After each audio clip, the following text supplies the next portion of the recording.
Joe here. We already knocked 2 out. Yeah, you got a lot of balls. What's up with that? Well, the problem is you took me out because you were afraid.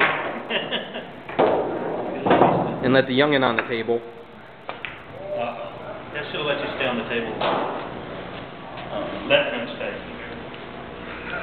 How do you feel about that? You scared? Nah, I feel like he's about to lose.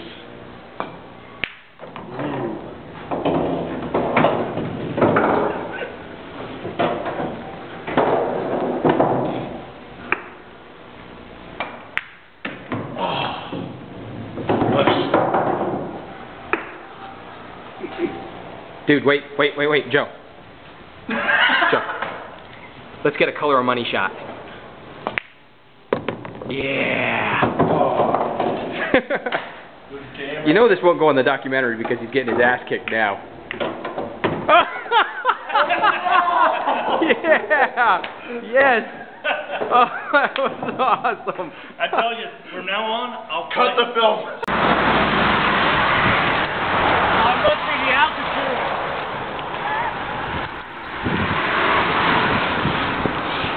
Starting riding up to Eureka. It's about 1 o'clock on Thursday. Got about 50 miles ahead of us. Should be a good ride.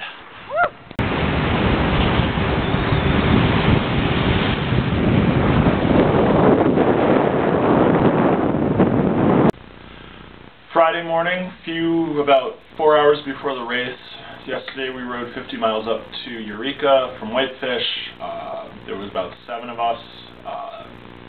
Got rained on right as we got towards the city. Not very hard, so my clothes are dry this morning, thankfully.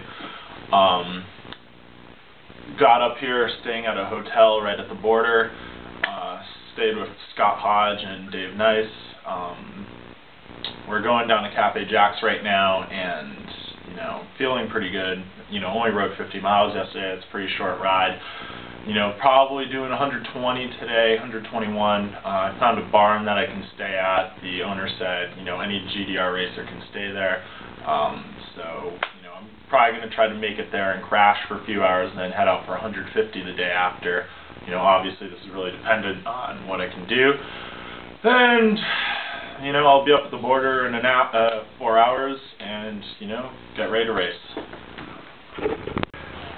About 15 minutes before the start, standing at a border store, getting ready to go. Got all my gear. I have food for 3 days because I don't plan on stopping in any of the major cities in the Tri-City region by the lake. So there's a lot of people behind me, as you can see. Isn't anything like last year. I was up here last year. It was just 7 of us racers and 2 family members. This year there's got to be at least 35 to 40 people. We have 3 reporters and a photographer for Outside Magazine. One's coming up right now. So, yeah, we'll be starting in like 15-20 minutes. Stop 1 of the Great Divide. I've done about 30 some odd miles. Last year I found out that you gotta stop. I probably should have stopped earlier, but you gotta stop like pretty often. Sit down for 5 minutes, eat some food. Probably pushed it a little bit harder than I should have at first, but that's alright. Feeling pretty good. Looks like I'm doing pretty good to get to where I want to go by the end of the day. Gonna keep eating.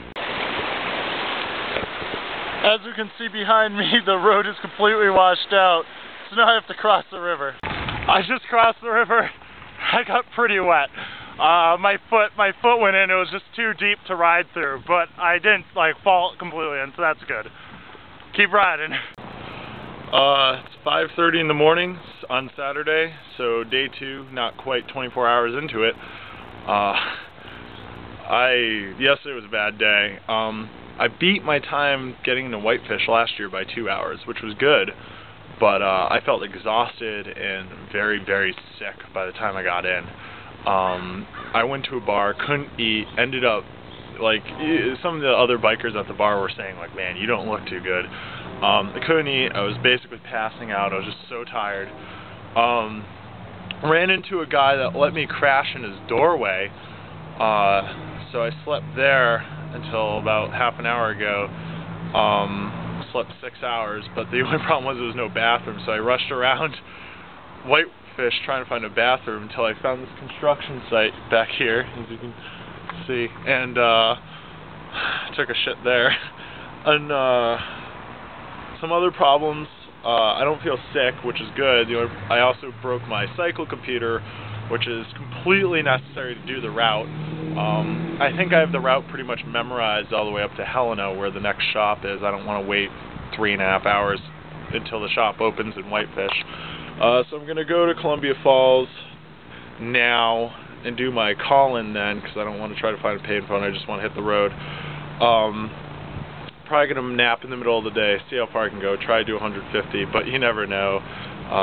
You know, I lost a water bottle yesterday, just, you know, a whole lot of unexpecteds that always happens on the first day. Like last year I lost a few of my chainring bolts, so I couldn't use my smallest gear, the easiest gear going up the climb, so, you know, we'll see what happens. Anyways, I'm going to keep going, hope I don't get sick. We'll see how things go.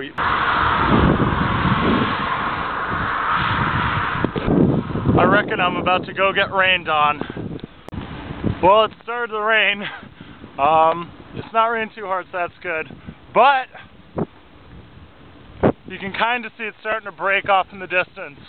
And I'm going to still try to cover 150 and get to Ovando to stay in a motel, because it's supposed to thunderstorm all night, and I don't want to be in a stupid bivy sack in the thunderstorm. So I'm going to keep trucking. It's raining. This is pretty miserable. There are 4 guys up ahead of me that I'm catching up to. I bet they're just as miserable as I am. It's not so really hard to shoot video while riding in your aero bars. It's done raining. Except there might be more to come, but I'm dry now, which is very nice, and the clouds are just phenomenal right now.